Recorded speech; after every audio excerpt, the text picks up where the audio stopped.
ng hydrogen at isang ng oxygen. Yan po ang tubig. Nung magkasama yung hydrogen at oxygen, nakagawa ng tubig. O ngayon, para bigyan ko kayo ng pruweba, ito lagyan mo na yelo sa loob. Ano? Lalamig. Magkakatubig sa labas. Di ba may pawis? Tubig yun eh. Saan galing tubig? Sa loob? Hindi. Hindi naman butas yung baso, ba't nagkatubig? Kasi kung malamig yung nasa loob, ina-attract nung lamig, kasi may oxygen po dyan eh, yung ating hinihinga, oxygen yun. Yung hydrogen, andun din. Kaya nagkakatubig sa labas ng isang basong may yelo sa loob. Yun ang pruweba na ang oxygen at hydrogen, pag pinagsama, nakakagawa ng tubig. Ang ginawa ng Diyos, yung kalawakan, yung gas, nagsama-sama lang, kaya nagkaroon ng tubig. Kaya yung tubig, hindi siya mismo ang ginawa ng Diyos, hindi mismo tubig, kundi yung gas ang ginawa ng Diyos. Nalikha na lang ang tubig through chemical reaction. Ganon din naman yung diamond. Ang diamond, nung gawin ng Diyos, hindi naman diamond agad siya. Kaya siya naging diamond, nagkaroon lang ng chemical reaction o chemical changes sa coal o sa isang ordinaryong pencil lead. Ayun. Yun po ibig ko sabihin. Yun ang nagpapatunay kung gaano katanda ang mundo, yung diamante. Hindi makakagawa ng diamond kung hindi napakatagal na milyon-milyon taon. The presence of diamond on the earth explains that fact na sinasabi ng science na ang mundo raw matanda na. 5 billion taon na nga ang sabi ng siyensya. Yung bang Biblia, tutol doon? Di naman eh. Ang tutol lang naman doon, saksi ni Jehovah at sa Badiste. Dahil hindi scientific yung kanilang mga tagapagturo, hindi nakaalam ng malalalim na bagay ng siyensya. Pero kung naiintindihan mo, maniniwala ka ang Biblia scientific, hindi masisira ang Biblia. Ang katunayan, napakaraming mga detalye sa Biblia na nagpapatunay na siya scientific.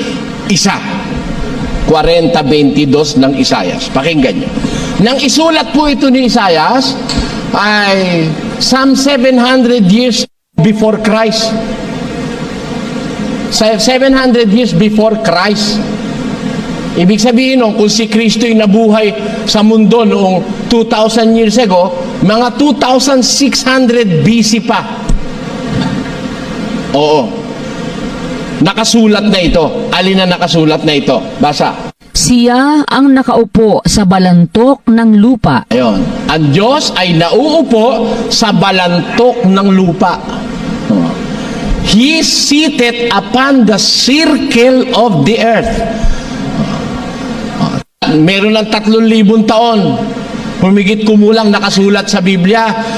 Meron ng 3,000 taon na nakasulat, ang mundo bilog. Bilog. Bilog ba talaga? Bilog. Kailan nalaman bilog? Nung makunan, nung 1969, kinuna ng mundo mula sa buwan, kinuna ng retrato. Kitang-kita mo bilog. Dati walang retrato ang mundo dahil hindi pa nakakapunta ang tao noon sa buwan. Nung makunan sa buwan, kitang-kita yung mundo, bilog. Oh.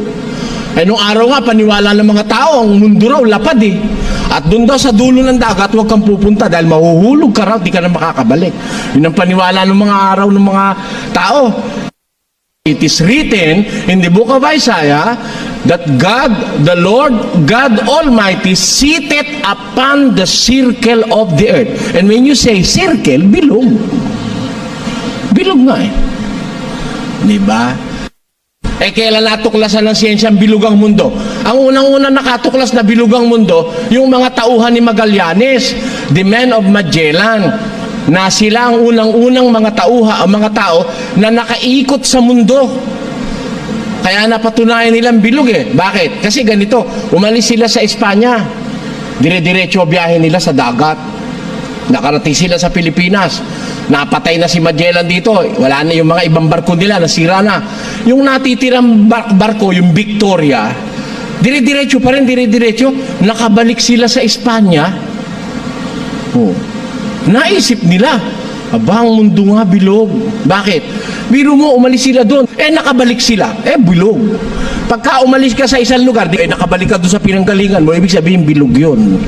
So, the men of Magellan were the first men to circumnavigate the earth and to prove in actual experience that the earth is round. But it is not sufficient. Hindi ho sufficient yon. Bakit? Wala silang retrato, wala silang pruweba, ebidensya. Pero nung makuna ng mundo mula sa buwan, nung Apollo 11, napatunayan talaga sa retrato na makikita mismo ng mga taga-mundo na ang mundo bilog. Hindi pa po nagagawa yung Apollo 11. Hindi pa ipinanganganak si Galileo Galilei. 2,700 taon mula ngayon, pabalik, nakasulat na sa Biblia that the earth has its circle. Ayun. Kaya, scientific ba ang Biblia o hindi? Tutulan ng sino man. Kung gustong tumutol lang kahit na sino, pwede naman eh. Ito pa. Ano pa ang isang pruweba na ang Biblia ay scientific, makatotohanan, hindi haka-haka lang. Hindi haka-haka lang.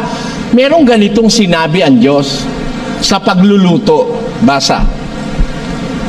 Punta tayo sa kitchen. Sabi ng Diyos sa mga lingkod niyang Israel, huwag mong lulutuin yung kambing sa gatas ng nanay niya. Matagal ng panahon nakasulat sa Biblia eh. Hindi naiintindihan ng marami kahulugan nun eh. Bakit ganon? Bakit bawal lutuin yung kambing sa gatas ng ina niya? Ano naman ang masama? Samantalang ang sarap-sarap nung lengua con salsa blanca. Diba? Nakatikim na kayo noon? Lengua con salsa blanca. Yung dila na may white sauce. Diba? Ang white sauce, nilalagay niya ng Nestle cream at saka gatas. Yung dila ng baka, okay, dila ng baboy. Masarap po yun. Pag natikman ko yung luto ko, no, makakalimutan nyo sandali, biyenan nyo.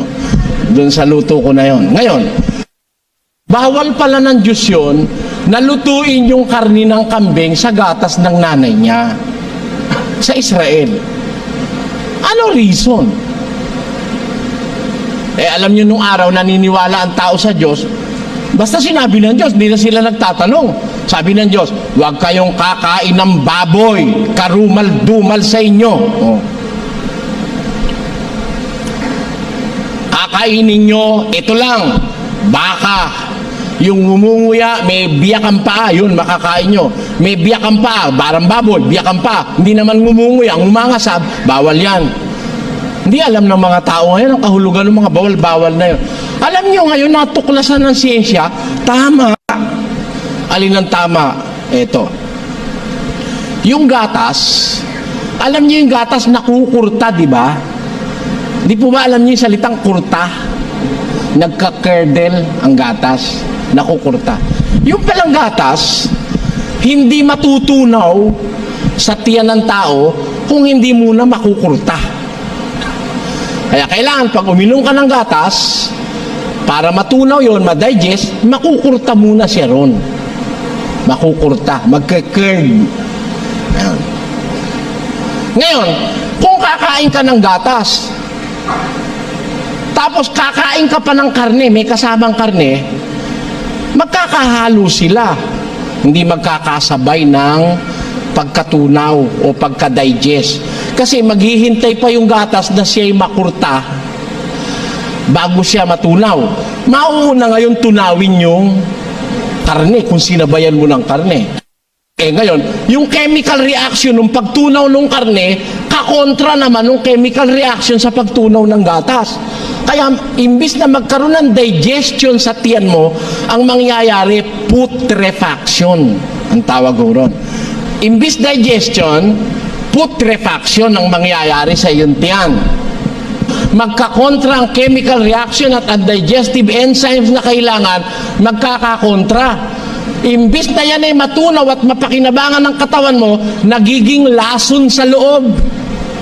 Nagkakaroon ng putrefaction, pagkabulok, at magiging lason. Ayun.